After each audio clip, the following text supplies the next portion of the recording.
Rajesh sir, शुरुआत मैं आपसे करूंगा। ये तस्वीरें जो निकल कर सामने आ रही हैं, जैसा कि हम बार बार कह रहे हैं कि एक तरफ युद्ध लड़ा जा रहा है और एक तरफ इंफॉर्मेशन का युद्ध लड़ा जा रहा है, ये तस्वीरें कितनी परेशान करती है? चौथा दिन है और इस जंग का आपको भविष्य क्या नजर आ रहा है? क्योंकि ये कहा जा रहा है कि केवल 25-30 किलोमीटर रूसी फौज दूर है और अगले कुछ घंटे बहुत क्रूशियल रहने वाले हैं।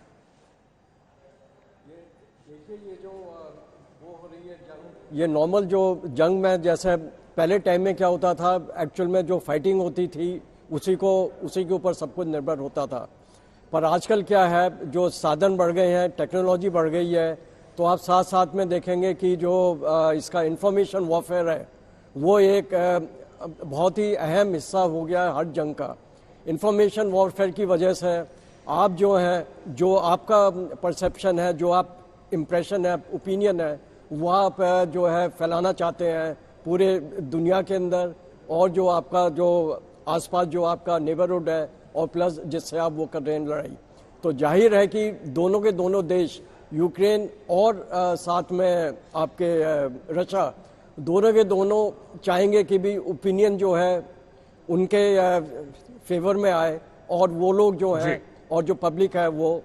इसी हिसाब से रहे। जी, यूके देवनाथ सर, मैं आपके पास भी आऊंगा क्योंकि खबर यह भी आई और रूस ने भी कहा कि देखिए, जिस वक्त उनके एयरक्राफ्ट पर हमला किया जा रहा था उस वक्त अमेरिकी फाइटर प्लेन जो है वो भी वहां घूम रहे थे, कुछ फ्यूल देने के लिए आए थे, कुछ आए थे जासूसी करने के लिए। ऐसे में अब रूस चारों तरफ से घेराबंदी करने वाला है। कितनी अहम ये लड़ाई हो जाती है अगर हवाई मायनों में देखी जाए, और आप क्योंकि ग्रुप कैप्टन हैं, बेहतर समझते हैं दोनों फौजों को, कितना अंतर है यूक्रेन और रूस की ताकत में? और अगर अमेरिका या बाकी देश सहयोग करते हैं तो क्या इस लड़ाई का कोई इंपैक्ट बदल सकता है? क्या वो सहयोग करेंगे? आप बेहतर समझा सकते हैं। जी हां शुभंकर, युद्ध का चौथा दिन है और आज सुबह तक एक चीज तो बहुत ही क्लियर है, वो ये है कि रूस की एयरफोर्स अब यूक्रेन के आसमान पर टोटल एयर सुपीरियरिटी हासिल कर चुकी है। यूक्रेन की एयरफोर्स जो है ऐसे भी रूस की एयरफोर्स से 1/10 थी संख्या में,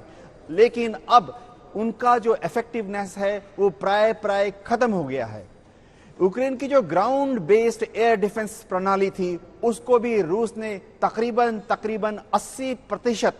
डिग्रेड कर दिया है, ध्वंस कर दिया है। इसीलिए अब यूक्रेन की जो सिचुएशन ग्राउंड में और हवा में बहुत क्रिटिकल है।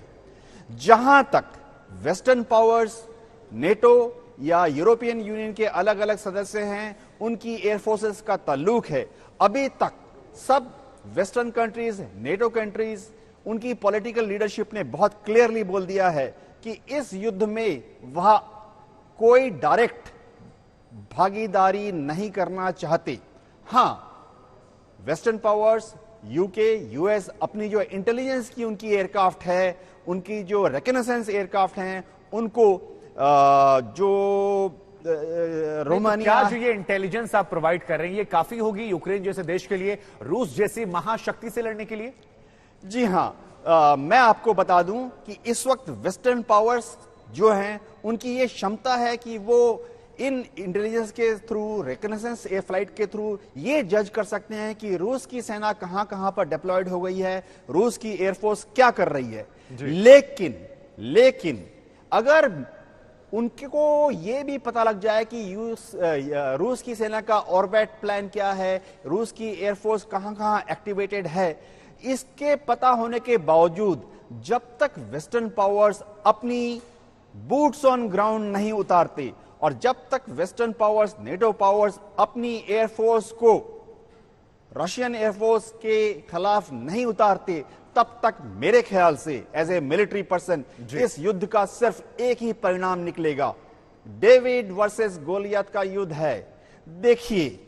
ऐसा तो बहुत